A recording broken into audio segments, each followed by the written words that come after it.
Hello, Internet. I can tell you I'm excited, but if my voice sounds a bit strange, I still have Zika fever, Zika or something. Some mosquito got me from behind. So if I don't sound that well or I'm half asleep, don't worry about it. I'm always like that, actually. Anyway, I've got two patrons here with me, and we were supposed to record SVA for it, but sadly SVA had a thing going on with his daughter. You know, he's a single dad at his age. I always say that to him. And then we were chatting here for half an hour, and I thought to myself, why don't we tell the people what legacy actually mean to them or to somebody who might be listening here, we don't know where we come from.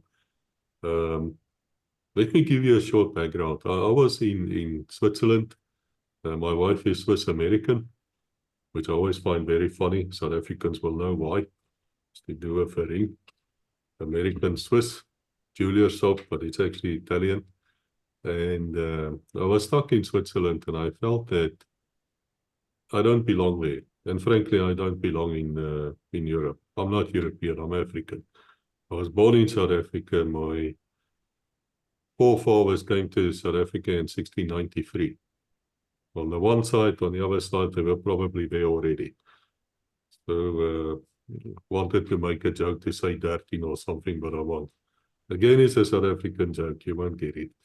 But to make a long story very short, I sat there and I felt a bit useless. For the first time in my life, I had time. I wasn't in a mood to write more books. At that stage, I already wrote about 50 books. And I thought to myself, why would I write more? I did write 13 more, but it doesn't matter. So I had this dream. And one night I had a dream, and the dream said to me, go and speak to the army. And I said, Lord, I'm from the police. You may not perhaps understand this, and I don't mean it disrespectfully, sir, but we don't speak to the army and they don't speak to us. You know, there's a bit of a tension here. We don't really like each other that much. And the dream came back and it said, listen, speak to the army and call it Legacy Conversations. In fact, the first name was Legacy Interviews. And then I got the idea, but there's a huge difference between an interview and a conversation. It's not the same thing, and it's most certainly not an interrogation. I'm not in court. And that's when I called my friend SVA Foree and I said, SVA, man, come and talk to us, tell your story. We'll write your book out of it. We did write this book out of it. It became a bestseller. It opened so many doors for that fellow, and we're very happy about it. And then the channel started growing and growing, and we had more than 1 million views, and then we got to 2 million views. And I started thinking to myself, well, we've put now almost 2 years, more than 2 years of our lives in it. Between me and Rebecca, my wife, who supported us and still supports us, we spent hundreds and hundreds of thousands. Lots of money, lots of time, lots of equipment. We had computers burn out, thousands of dollars of loss. We have to somehow try to recuperate, or at least being able to pay our Zoom, or other people joined as well as presenters, and all of you are welcome. If you think you can present, man, come. We're not going to pay you 1 cent. We don't have money. This is charity. But you will meet the most fantastic people, like the two people sitting here in front of me. You just meet people from across the spectrum, wonderful people, proud South Africans, doesn't matter where they are. And legacy then grew and grew, and we're now at the stage where, and I'm proud of this, where Special Forces say to us, Koos, we want to do this and this, and we want to use your channel.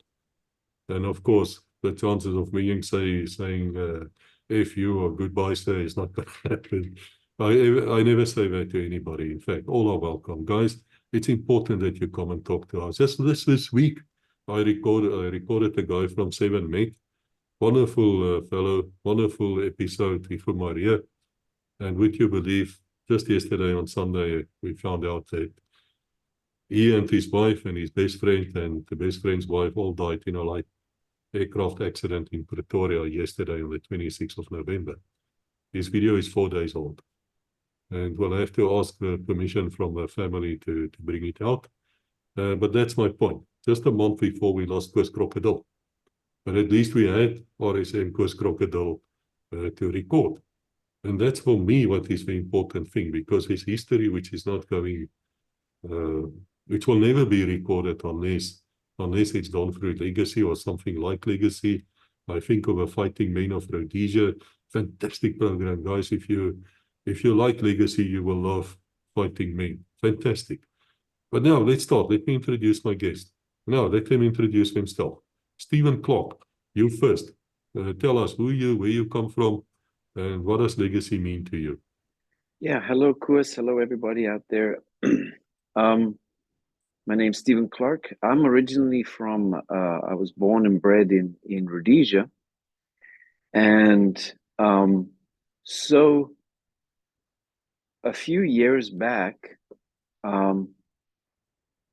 I got a book for Christmas, and it was by one of the hosts of Fighting Men of Rhodesia. So I started watching those series, and as Koos just said now, they are amazing stories. And the YouTube algorithm actually worked in my favor this time because it recommended Legacy. This was about 2 years ago, right when Legacy had started, maybe a few months. And so, of course, I had served in the SADF. I was a gunner in an artillery battery. So I started listening to these stories. And what is interesting to me is the amazing background to this machine that we call the SADF, and the partners that we had, and all those kind of things. And it just like, wow, I didn't know this, I didn't know this. And you start learning, and all of the episodes are interesting. I know some episodes don't get traction, and I will highly recommend listening to the Black 3-2 battalion guys and 3-1 guys, because they have a story. Everyone has a story, and we can learn from those stories. And so that's how I got involved with Legacy, just a regular viewer, yeah, as they were released. And then you could see the quality of the episodes were getting better as we got different presenters in the Legacy group. And of course, some of the stories, they are so fantastic. It's like a Hollywood movie. And that's when, I guess recently, that Koos mentioned the Patreon. So I talked to my wife, who is also from South Africa. She's an Afrikaans girl. And we said, man, this is an excellent way to preserve the South African history. It's pure, it's raw. It's not filtered. It's not anything like that done by Legacy. It's just, as Koos was saying, we converse with each other, and we tell our stories, and we bring about our history personally. I'm here in the United States now. I'm in Houston, Texas, and my children and grandchildren were born here in the United States. And so I want them to know our heritage from where we come from.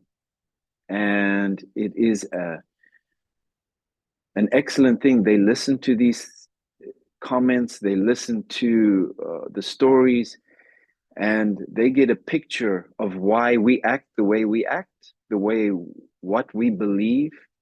The Southern African culture is very unique, and is actually very sought after around the world. That's why South Africans and Rhodesians are spread all over the world. And it is a blessing to have this history written down in amazing technology. We just mentioned that we're spread across the world right now speaking, and technology has allowed us to bring us all together, tell these stories, and I can't wait for all the upcoming episodes. It's a great investment in our history, And here in the United States now, people are interested. A lot of people are interested. When you say you're from South Africa and stuff like that, they're interested in our story. They want to know why we are the way we are, and we can tell them the correct history. I've had that so many times here. They are used to hearing a narrative, and we can correct the story here in Legacy. And that's why I watch and I support and I enjoy and highly recommend this channel. And to just for South Africa has changed so much, and we cannot let our history be dictated by people that don't have our interests at heart. Steven, that was such kind words. Thanks, man. It's like almost blushing here. Must tell you people, they're paying me, the channel, not me them. They're not saying this because of something. But really, if you haven't seen Steven's 2 episodes, please go and look at it, because I had quite a few people coming back to me. They were very appreciative about yours, because you were explaining the training, the methods, and those type of things, which is not in books. But let's go to Mark Wilkie, who sits in Taiwan. Now, Mark, can you tell us, where do you come from? And we're still going to grab him for an episode. He thinks he can dodge and dive me, but like Yali, we'll get hold of him. But Mark, tell me, where do you come from, and what do you find with Legacy, which is of importance to you? Koos, I grew up in a family where we had like quite a lot of military tradition. My dad was in the SAF for a time.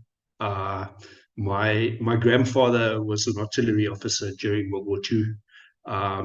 Actually, I never met my one grandfather, but he was also at World War II, and it went back. You know, we had quite a bit. I was also the eldest grandchild, and so I got kind of, as I came along, my grandfather retired, so I got to spend quite a lot of time with my grandfather and his mates, and I'd just sit there playing, and I'd hear these amazing stories, you know, kind of things about Monte Casino, City Rezek, these quite interesting stories. And then also from my old man, you know, he'd be sitting there with his friends, and we'd sometimes hear stuff. And so for me, it was almost, you know, going to the military was kind of like going to school. It's something that you had to do. So, you know, it was conscription. So as soon as I finished matric, I went into the medics and did my national service in the medics. And then later, I was in the Transvaal Scottish. And, you know, in the Transvaal Scottish, there's a wonderful legacy. You know, we would have Tuesday night meetings, and the old guys would come, and they'd sit in their battalions, and it's special. You know, there's something really special. And I think that this kind of gave me a heart for veterans. And in getting towards the late 90s,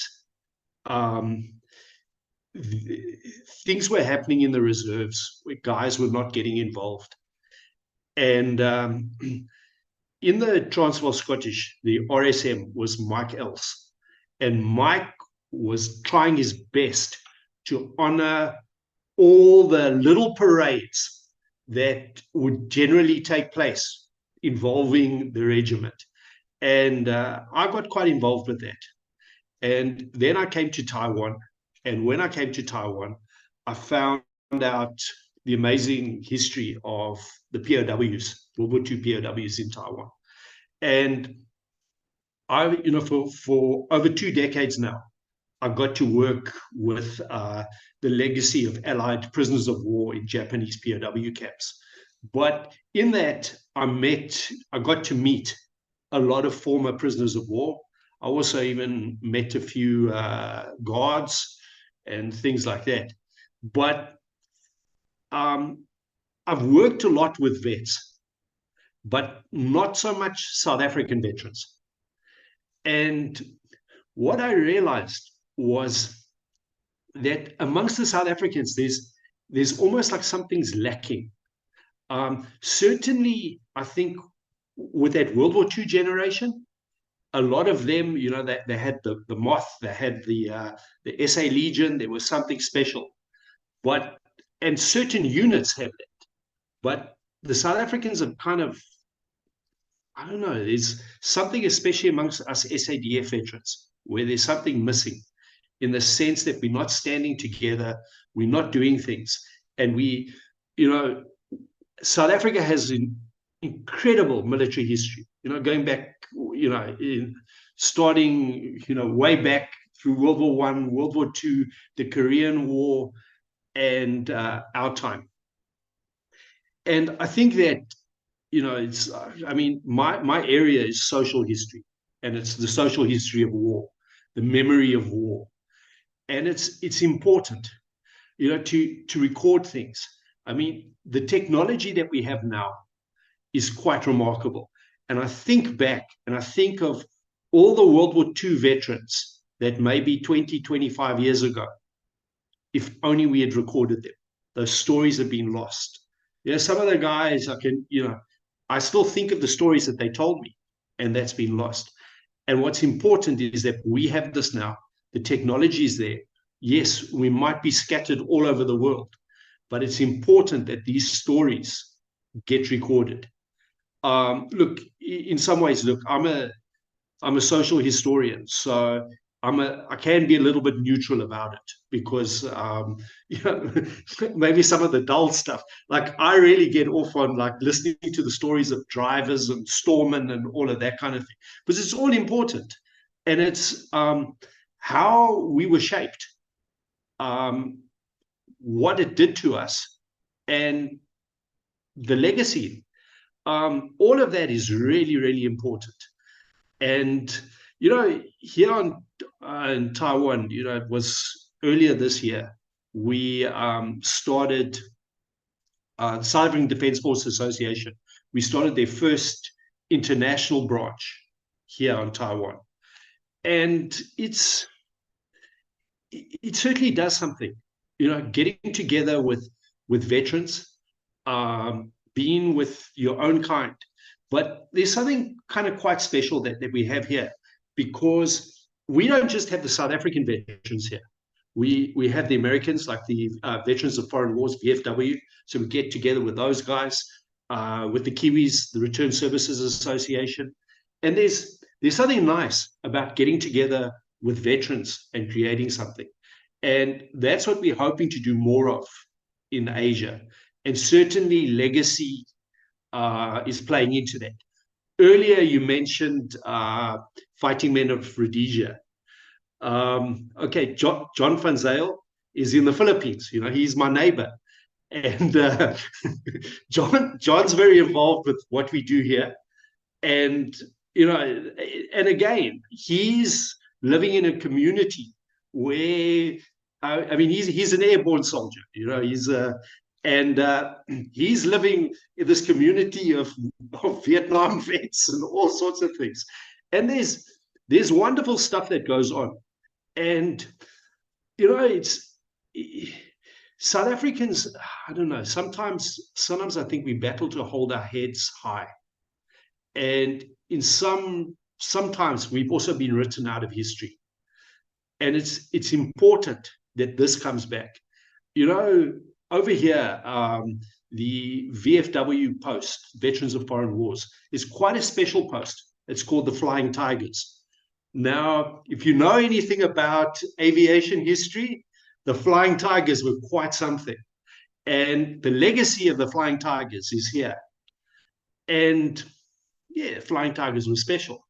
But in the very early days of the Flying Tigers, when they were flying in Burma, they were flying with, it was 113 Squadron. And they were Blenheim bombers. That's the RAF. And the Flying Tigers were acting as the escorts. and they were flying together.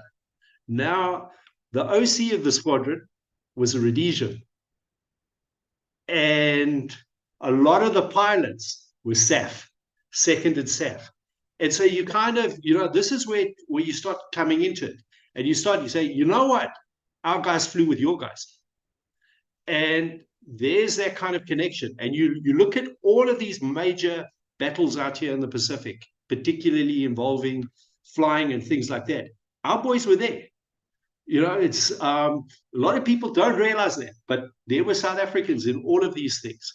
And I think as we are scattered around the world, it's important that people know about the South Africans and that they can also connect South Africans to their own history.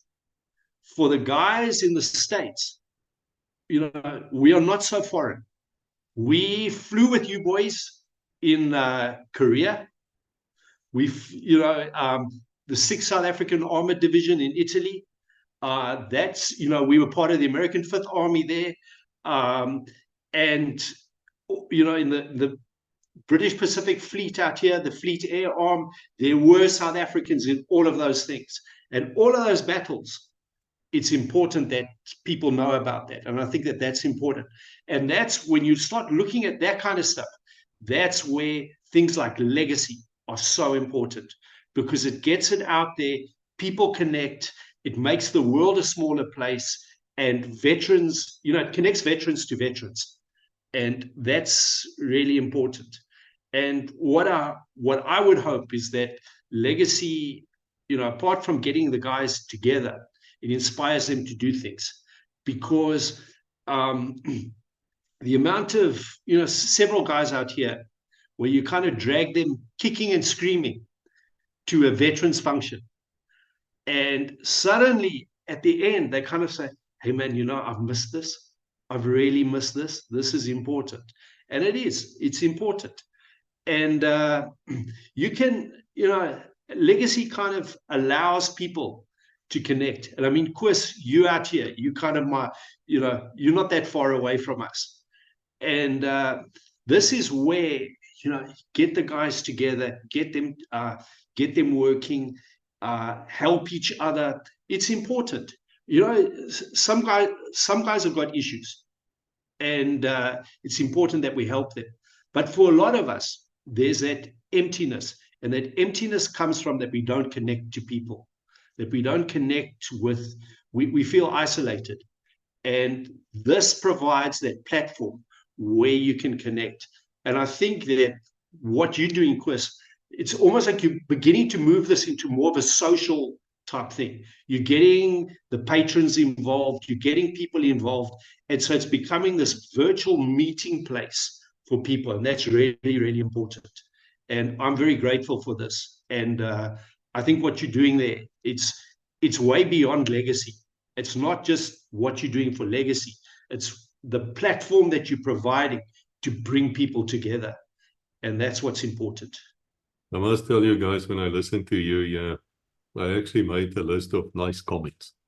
Because the one thing which I'm quite known for in legacy is I ban people who I think is not respectful, who is trying, as I always say, Facebook crap here, Here you actually don't do that. We polite people, or we get violent, That's a South African way.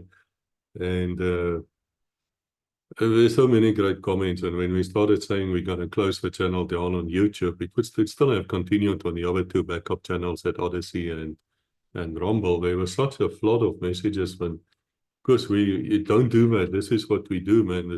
I never realized how big legacy got besides me, because we're quite busy, we record people and we see people here, but we then lose track of a bigger picture. And that's why it's so nice for me, even if Esther now not coming today because of the reasons outside his control, I see God's hand. Because now we can talk about what legacy actually means to us. That's also why we started this thing called the Chaplain's Corner, where I got these veterans to say, come and testify. Tell me what God did in your life during your service here, or perhaps afterwards. Tell me about the time in your life when you knew, man, you should have been dead and you're not dead. I mean, I remember myself I was sitting in Thokoza once, and we were fighting a very dirty war in the police inside South Africa as well.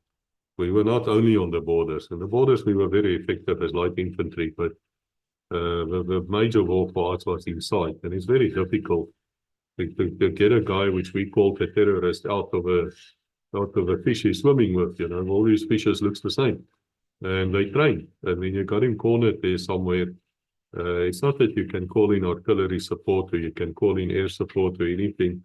No, it's mano a mano, it's hand to hand. You go in. And it takes a special kind of guts to do that. And I recall one day I was sitting at the riots in Thokoza, and I was driving the Casper, and I don't really know why I was driving, because I was a sergeant. I'm not supposed to drive. But you need a heavy-duty license to drive these vehicles, and probably I was the only one. And I sat there, and it was just burning, and I looked in the mirrors, and I saw the smoke and the burning reflecting on the mirrors and on the armored windows. And it was one of these big Mark II Caspers, Mark II-B, with the big windows. And as I sat there, the next moment, that window just shattered in front of my nose. And I knew this mother was actually shooting right at me. That's not the first time people shoot at you. I mean, the first time, it's almost like, what the fuck, why are you shooting at me? I don't even know you. But this time I've been in the force for 6 years, and we've been shooting once a week at least. We would have a contact. I mean, the same as a contact, we have shootouts and things. And we actually got this, I wouldn't call it a sniper because it wasn't that good. But we actually got hold of this person, and you know what, this person, I'm not going to say male or female, doesn't matter, was about 16, 17 years old. And had no clue even why we're doing this, except we are there and we don't like you and want to shoot you. And it was a very interesting times in our lives, but God knows I miss it. I miss those chatter on the radios. I miss those sharp commands. I miss those feeling of, man, I'm not alone. I might die here today, but I'm not going to die alone. I'm going to take that enemy with you. I'm going to take them, and they can come. I'm not scared. You know, I really miss that. But for those of you who don't know South African military history, I just want to mention a few things, which as I wrote the books, I did a lot of research. And would you believe that the first use of anti-aircraft cannon, of using a cannon as an anti-aircraft gun, was actually done in 1915 with that Duits West, when the Union forces went into German Southwest Africa. That's where that happened. And they even called this cannon of theirs after some general's wife. I can't remember the name now. It's also the guys who were at the military academy, and I don't agree with this, but they swear it's true. Is the first use of trenches in modern warfare was actually at Magersfontein against the British Army. Also the first South African thing. Do you people know that when the Special Air Service got recreated after World War II during the Malayan insurgency, it was the Rhodesians who did it. They were the ones who recreated. I see Stephen is nodding here like you can't believe. Yeah, the Rhodesians are actually the ones who recreated that. And I feel affinity, what's the word, to these people, because they trained me as like in counterinsurgency. We had the Rhodesians there. And those Rhodesians were flipping good. And they would say, look at you like this. They listen, you would empty your rucksack of everything you have. Then you take about 1/10 of the rubbish you have, and that's all you need. And then they were experienced, and they trained us in a very different way, and it worked well. And then they gave me a book to read, The Jungle is Neutral. And The Jungle is Neutral, now I see Mark is nodding his head here in the background, is the one book you should get hold of if you can, because that is what the SAS was built on. And basically it says that you can, what is happening for the Japs in the jungle is also happening for you in the jungle, so it's neutral, you have to adapt to it. And I don't think anybody in the world, as the SADF, adapted quicker to local conditions than any other army ever in the world. Would you two agree with it or disagree with it? The South African army just got the job done. Stephen, what do you feel about it? I believe the SADF, the culture of the that was ingrained in us, you know, whether you're in school or whatever, it lives today. A lot of South Africans are highly sought after workers in all sorts of fields, because of that attitude. There's the thing, go get it done. And if I look at my tiny experience in this, I look back at what happened in southeastern Angola in the late 80s. A tiny force was able to stop a huge force with a lot of superpower behind it, meaning the Soviet Union. And we did amazing things, listening to some of our veterans, especially the Special Force guys. It is absolutely insane what the SADF was able to accomplish. And there was nothing short of a miracle sometimes of the ingenuity, the courage, and the just let's get this done attitude that helped propel us forward. And that was the small units I'm talking about. Maybe I was in 6-1 Mech, but they were able to do amazing things outside of the stupid politics of any conflict. And we're copied, like we were saying a little bit earlier. I've been told by the US Marines here in the United States that they copy South African doctrine that was used way up until recently in Iraqi freedom. And they pay attention to and respect a lot of the things that were done. And this is why we need to get these conversations recorded, because we have an incredible legacy. And this goes back to, I think, the attitude of all Southern Africans. When they came to the colonies, as we would say, they had an independent attitude. They wanted to get things done. And we know from history that South Africa did amazing things. If it wasn't for certain concentration camps, we would have definitely beat the British, which I have no problem with. And that's why, again, I reiterate, we need to get these conversations down. No story is too small. Whether you were my friend, two friends from mine from high school, they were staff gate guards. And they're like, oh, we did nothing. I said to them, well, if you did nothing, then the Mirages wouldn't fly and they wouldn't come support us. The Pumas wouldn't fly and they wouldn't support us. And so every story, no matter what, is important. And then to Mark's earlier point as well, I learned here in the United States, the camaraderie of a soldier. It doesn't matter where you served or the time frame. It is a common bond through the ages. And it's so easy to connect to people. You can say, in my organization where I work now, we have 12 veterans. They're all US. The president of the company, he was in the US Air Force. And that camaraderie and the language we speak, it doesn't matter where you're from. It's the same language.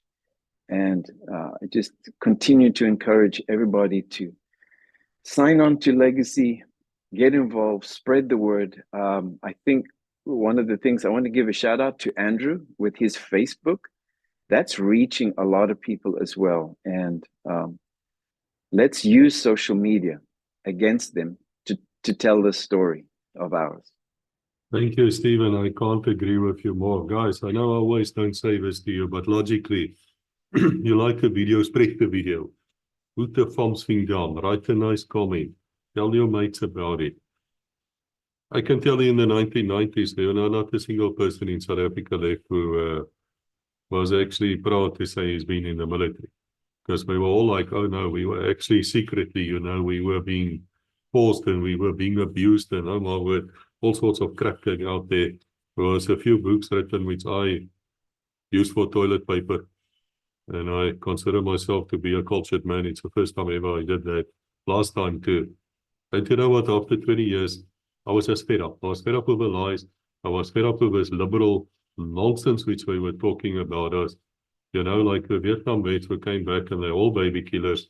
The same with us. We came back and we were something between the Nazis and, but I don't even know what, all sorts of insults against us. We were just bad.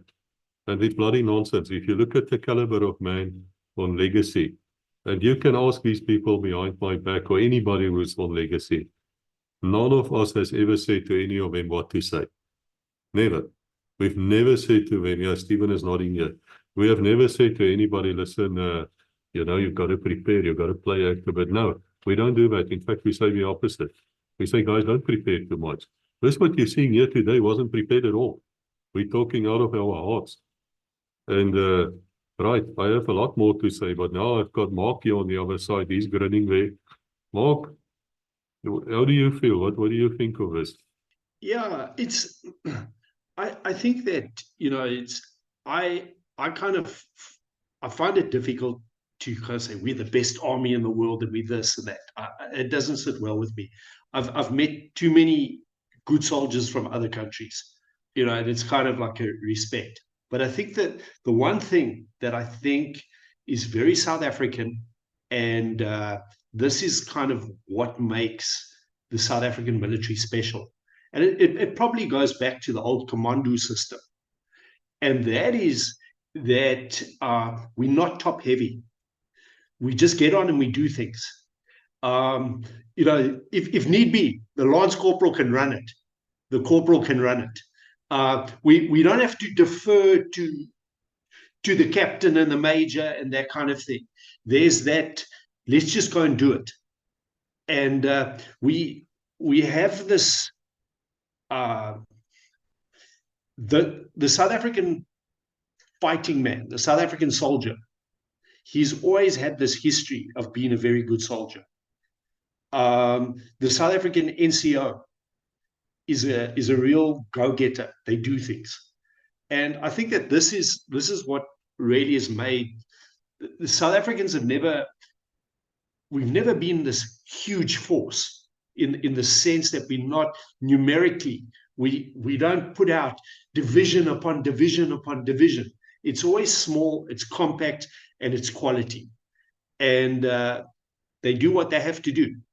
And we somehow produce very good sailors, very good pilots, airmen, very good soldiers. And I think to a large extent, we also have this great history of volunteering.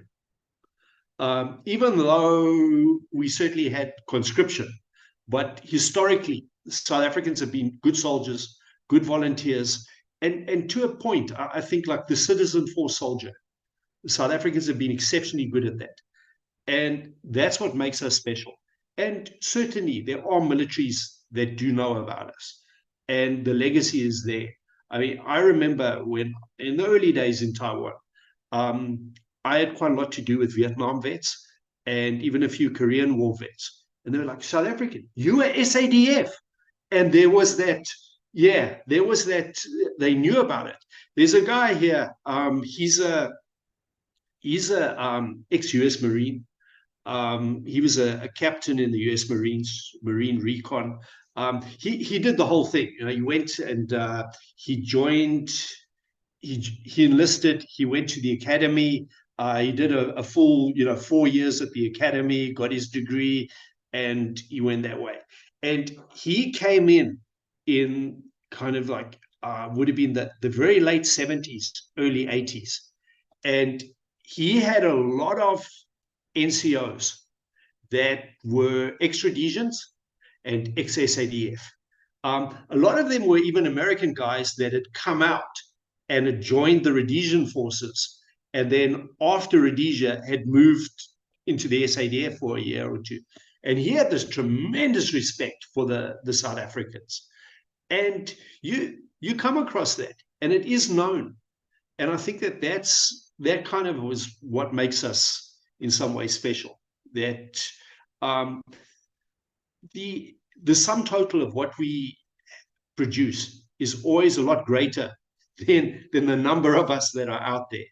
And I think that that's something that really sticks with us, and that's what makes us special. And it's great being part of that. I mean, I look back and I think about my commandant.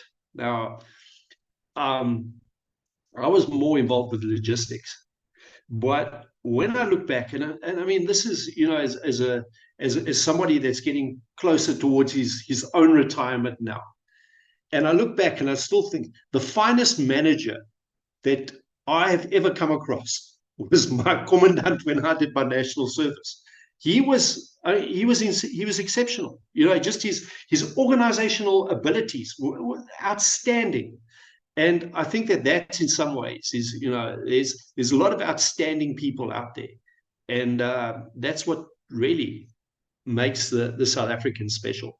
And yeah, we certainly have something to be proud of, and something that, yeah, must be remembered.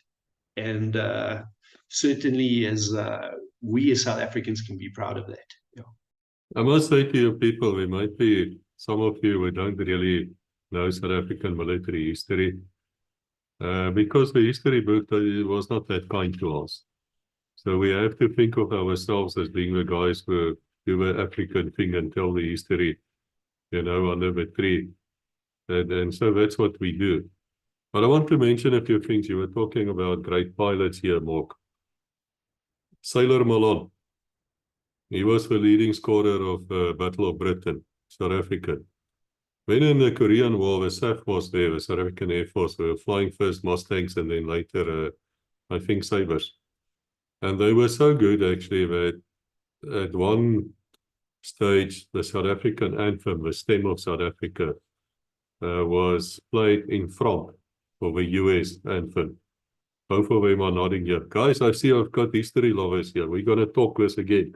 I'm loving this. But now South Africa almost cost NATO the war in Europe in the 80s. Now, let me tell you what happened. There's something called the kukri, helmet system. And both of them are nodding again. Now, the kukri is one of the first look-down, shoot-down things which you found in Mirage's fighter aircraft.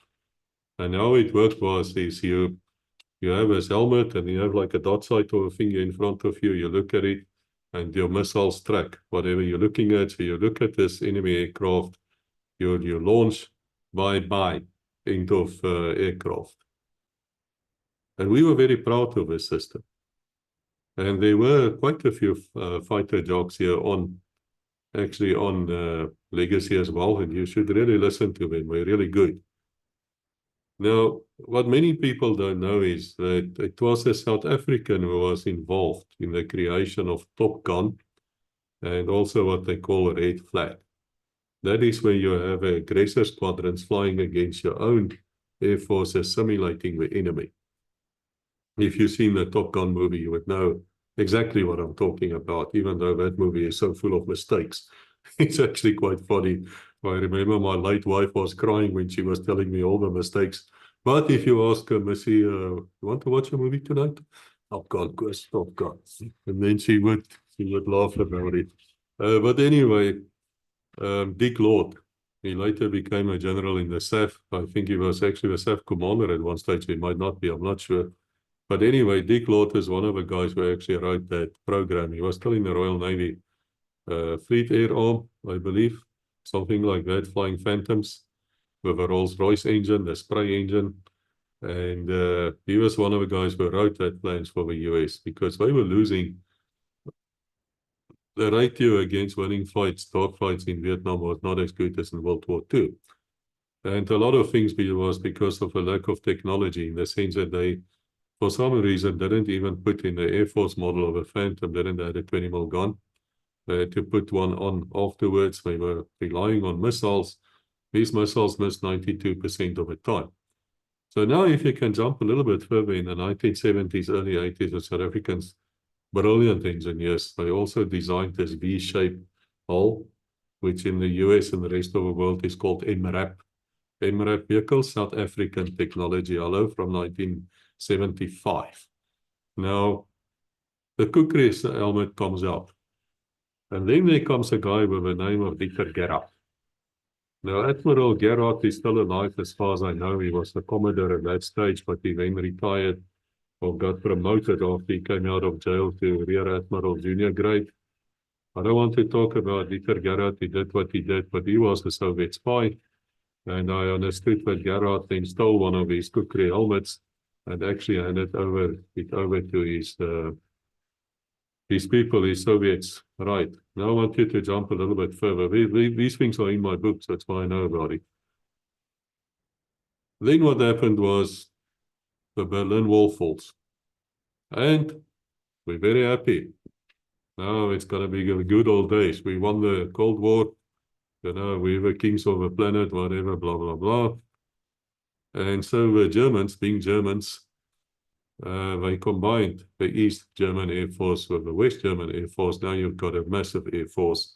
And you've got an Air Force with the latest Soviet equipment, like in aircraft, missiles, training, as well as you've got the ones from the West. And being Germans, they decide, let's see who's going to win these dogfights. Because the one thing that NATO always claimed is they have air superiority.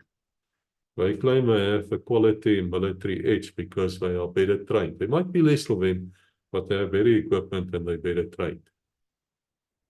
Guess what? Yeah, NATO lost every single engagement. Every single engagement they did against the East German Air Force, they lost. The only aircraft which could do something to them was the French Rafale. He could a little bit of dogfight. The rest all lost. Every single one of them lost. You can come to the conclusion that NATO never had any air superiority in the 80s. From about 85 onwards, they never had it. Now, there's two interesting things which came out of this. You will see the connections now. The first thing is they also tested the Russian missiles, the Soviet missiles. Now, just a little while ago, we had a fighter jockey on Legacy, and he was talking about that because he said he went over with to Russia at that stage just after the Soviet Union, and he was testing the missiles, and he said because they would have downed at least 5 MiG-23s if they had proper missiles instead of a French Matra, whatever missiles they had. And he was so impressed with these missiles. So it turns out these Soviet missiles was 8 times, not percent, 8 times, 8 keer better than any NATO air-to-air missile. Now the Germans, bless their souls, my late grandmother was German. She fled Nazi Germany. And then she met my late grandfather somewhere in the Northern Cape, God knows how. But that's where we come from. All her family died in the camps, of course, in the Jewish camps. As did Rebecca's family, all of them died there. For ourselves, I think all of us sitting here probably lost family in the British camps as well, concentration camps. That's an episode on itself. But anyway, to make a long story short, the Germans and Spanish and the Canadians at some stage decide they want to build the best air-to-air missile in the world. So they built the IRIS-T, which the South Africans also got through a program to buy the Griffins. And then the South Africans decided, well, this is the best in the world, better than the Sidewinder, better than the Russians, but perhaps we can improve. And the next moment, the South Africans comes out of the Nel V3E Agile Darter. Best short range, now medium range as well, air-to-air missile in the world. At the same time, Billy Goat Clinton, as I call Mr. Clinton, and I met the man actually, and his wife, Hilarious, as I call her in the books, he decides that South Africa, the new South Africa, should not get hold of a Hellfire missile, anti-tank missile. for many reasons. I can think of many reasons why, but he decides it's not going to happen. So the South Africans go out and they build something called a makopa. Makopa, I understand, is a Swana or Sotho word for black mamba, which is a vicious, horrible snake. That is the best anti-tank missile in the world today. It goes through a half meter of steel. You cannot stop it. You will not stop it. And sadly, South Africa is selling all these weapon systems to the enemies of NATO. Point what I'm trying to make here to you guys out there is, when you speak to people on legacy, you normally speak to the older type of people who's very positive towards NATO, towards the West, towards America, even America, places like that. Because that's how we grew up. We grew up Christian, we grew up proud, we grew up as nationalists, I suppose. There's nothing wrong with being proud of your own country. And we felt we were under attack. And I can tell you we had every damn reason in the book to feel we were under attack. Simply because we were under attack. And that is where things started evolving. And the SADF went from a peacetime force to something which I don't think in Southern Africa, or let's say Sub-Saharan Africa, perhaps could have stopped. They were really that good. And they were thinking out of a box. What people like Stephen did at Kete Carnival is just amazing. It's just amazing because they used infantry, they used the artillery support, they used special forces, and they stopped and completely destroyed 2 brigades of tanks. It was the biggest tank battle since North Africa in World War II was taking place here. Do you want to know where the biggest parachute drop took place in Africa since World War II? Any of you two want to mention the word? It starts with the C, 1978, Kasinga. I see both of them. Guys, what I'm trying to say to you, yes, and then I will ask them just to close down, give us last thoughts, is the things you learn at Legacy, you will never learn at the history book. It is worth your while to spend some time with the guys who's on this network. Women as well, they're also coming. They're telling their stories. We even had children or veterans coming to tell their stories. We had one Marine recon guy, very clever man from Vietnam era. We had Rhodesian fighter pilots. We had, man, all are welcome here. Let us not let our legacy die. Let us make sure that those following us can actually listen to the wisdom which we have. You know, we all have grey hair now. We all have a grey beard. We don't just get that. We got that through experience. So I want you to know what you hear on Legacy is not scripted. What you hear here is genuine operations, people telling their story. It is so good, and I cannot go into this in detail, forgive me, but there are a bit of secrecy involved. Other armies, foreign armies, are now reaching out to people who were on Legacy to say to them, sir, come and help us. Let us learn from you. And that is what I want to see. I want to see in the future that people come to Legacy to learn. That's why I get letters from military officers from right across the world. You wouldn't believe. They would say to me, wow, we didn't know this. We didn't know this. Can you do an episode on that? Yeah, and I know there's probably some spy agency behind him, but you know what? I think it's our duty to help where we can help. We're not going to turn the cheek. We're going to carry on. And that is about all that I have to say today. I want to ask you to, do you feel you get value out of a patron system? We're only asking $5 a month. Guys, we're not getting rich on that money. I assure you, I married rich. I married well. I don't need the money. But I feel it's a good thing if we can just cover some costs. You know, we're looking for about 100 patrons if it's possible. We're standing always at about 50, 52, 53. Yes, we had to allow these stupid ads on YouTube now as well, because they said to me they will close the channel if I don't do it. And we don't make more than $80 a month out of it. If we can reach about $500 a month, I would be able to pay people like Andrew and say, Andrew, let me fill your car with diesel. If you drive to, say, 500-600 kilos to go and interview somebody or things like that, I feel bad that I can't do it. So if it's possible for you, well, let us hear these two. Stephen, do you find anything from Patron for your $5 a month, which is worth it. Again, more than enough. I find it's the best $5 you could spend. And I want to do more in the future. I think this is, for those that watch our regular channel on YouTube, one of the cool things is you get to get a flavor of the upcoming episodes. To me, that just was worth every penny was the Lobito Operation Amazon raid. That, you know, we got that first on Patreon, and it is amazing. And so you get to, and actually then I can get to share this with my group of people and say, hey, watch out, this is what's coming up next. And then to have an opportunity like I'm having right now to speak with the host, speak with other viewers, and hopefully we can have more of these collaborations in the years to come.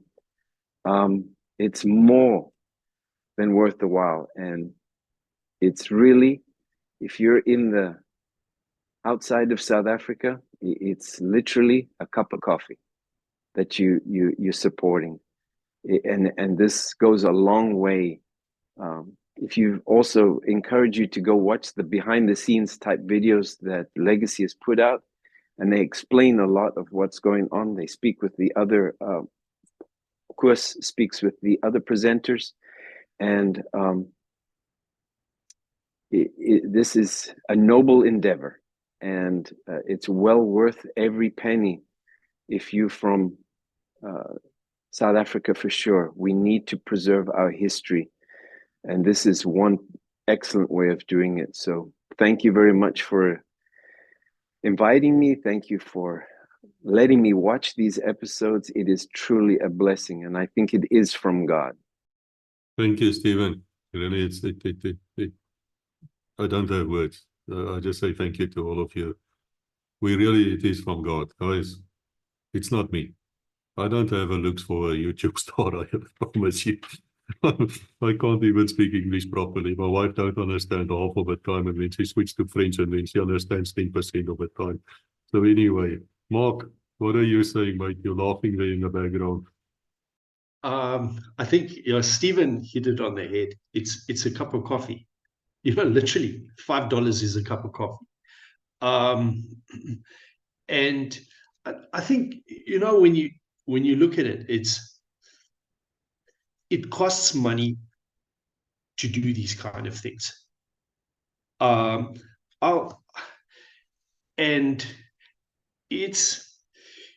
We are not going to be able to preserve our legacy without some support.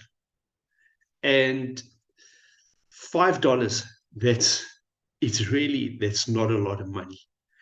And it's way cheaper than Netflix or anything else like that.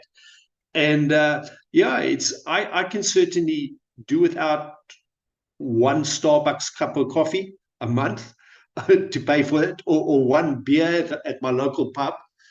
And it's important. You know, I mean, you guys have operating costs, and that $5 goes a long way. It's needed.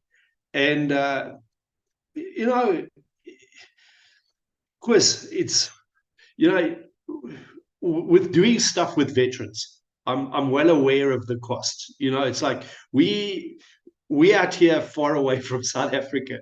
If we need a wreath, you know, we got to buy it, and it's got to come out from the UK. And you look at that, and it's kind of like you ship a wreath out here, it's like 2,000 Rand almost. All those little things, and it's like preserving our legacy is not going to come for free. And one of the best contributions you could make would be to support a channel like Legacy. $5. I mean, Actually, a lot of other channels ask a lot more than $5. That's true. And $5 is really, it's unless you totally in dire straits.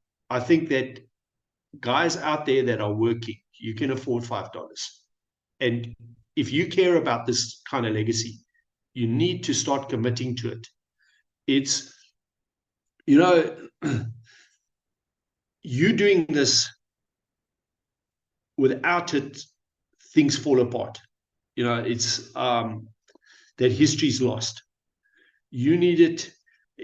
I would encourage guys, support a platform like Legacy, join a veterans organization.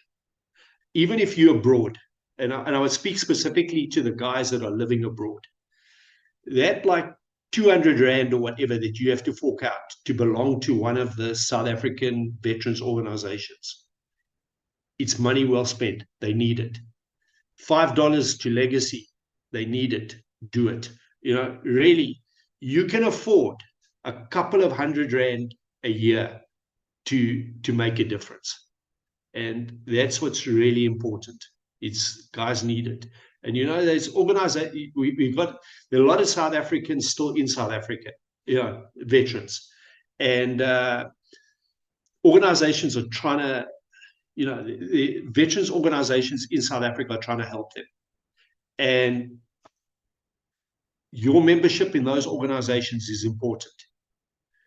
And getting the word out internationally through organizations, platforms like Legacy, that's important. So it really make an effort. That few $100 is really, it's money well spent, and it is making good things happen. I must tell you, people out there, thank you to you too. We do have actually a charitable function as well. I recall when I was in South Africa, and that cost a lot of money for me to be there, you know, because I had to rent a car and I had to eat and I had to drive around, and it was just a story. But I found this one guy. He was a black man. He served in the Bushman battalion called Uncle Augusto Diaz Augusto. And I couldn't believe my eyes. I was outside of Kimberley and I was interviewing these Bushman soldiers. Now, to tell those of you who don't know, these men are actually Angolan. And they were former terrorists, if I may say it like that, were fighting against the Portuguese. And then the South Africans arrived and they found these soldiers and they combined them in a good fighting force. And when the South Africans withdrew out of Angola, this was arranged politically, they brought these men with them. And they formed two units. One was called 3-2 Battalion. The other one was called 3-1 Battalion.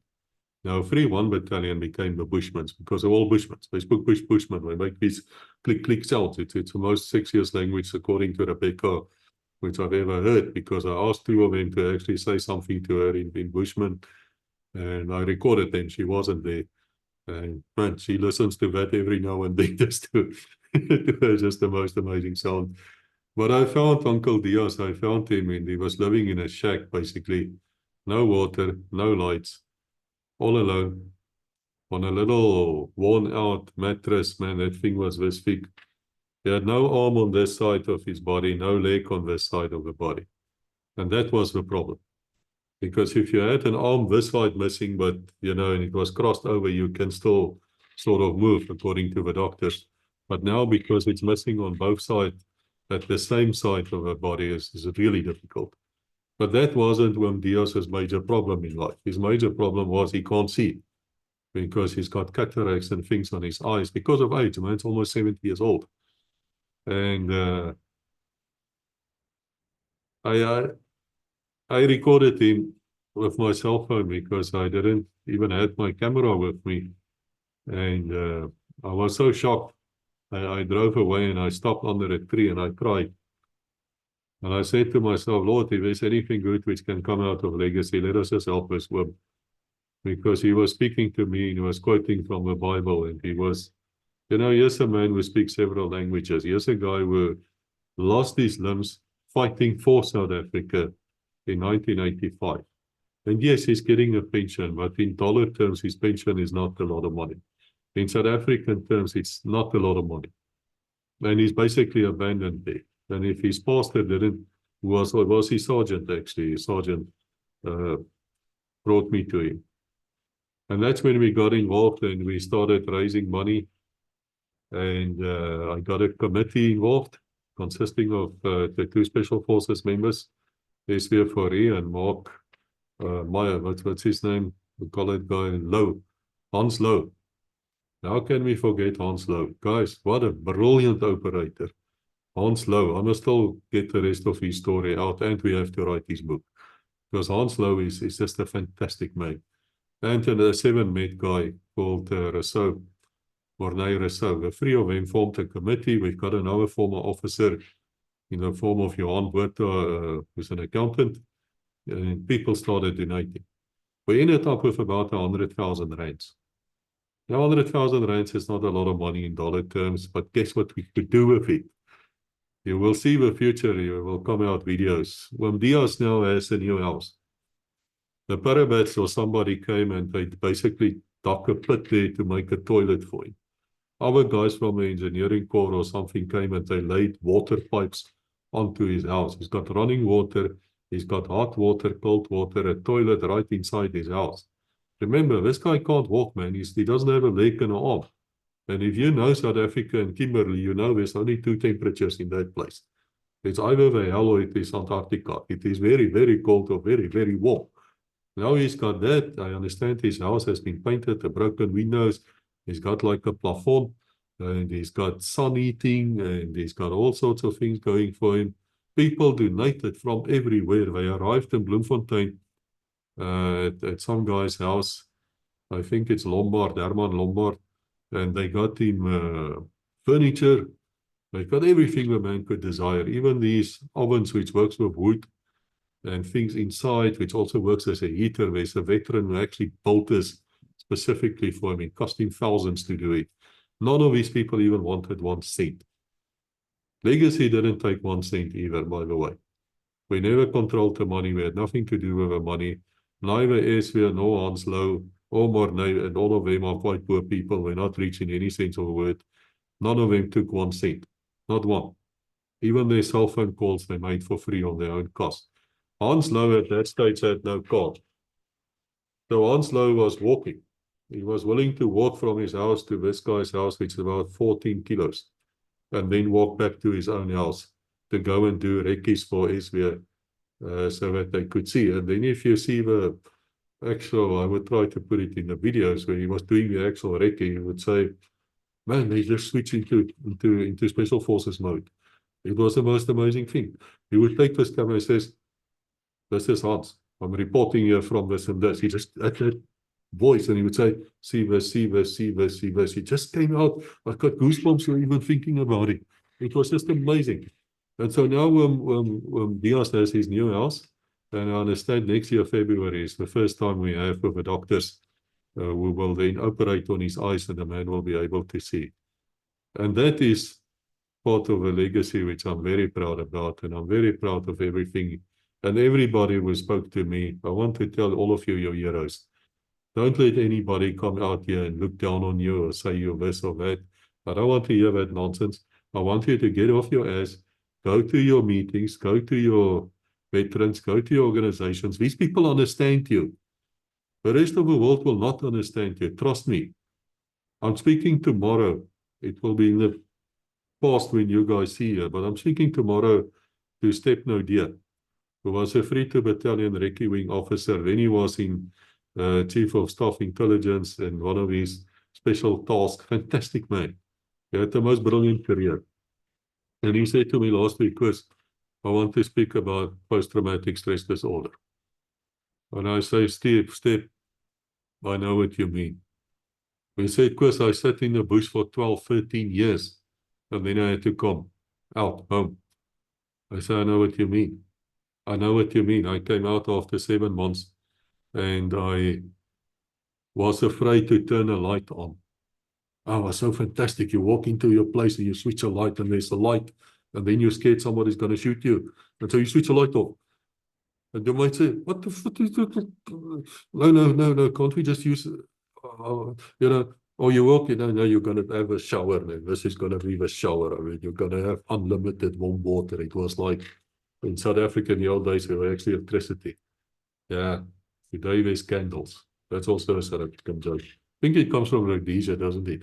But anyway, to make a long story short, you're scared of taking this very nice warm shower because you don't want to use that much water. You know, there's other people still have to shower. You take a bush shower, man. That means a little bit of drops. Then you shave with that little bit of drops. Then you wash yourself. Then you rinse yourself with a soap. And then you get a bit more water and you wash yourself and you wash your socks with that as well. In your onderbroek. I see Stephen is nodding here in the background. Guys, it took me a long time to become human, I must be honest. You would not have found me without my 9mm even on the toilet. Even on the toilet. I was like that. I was like a flippin' animal.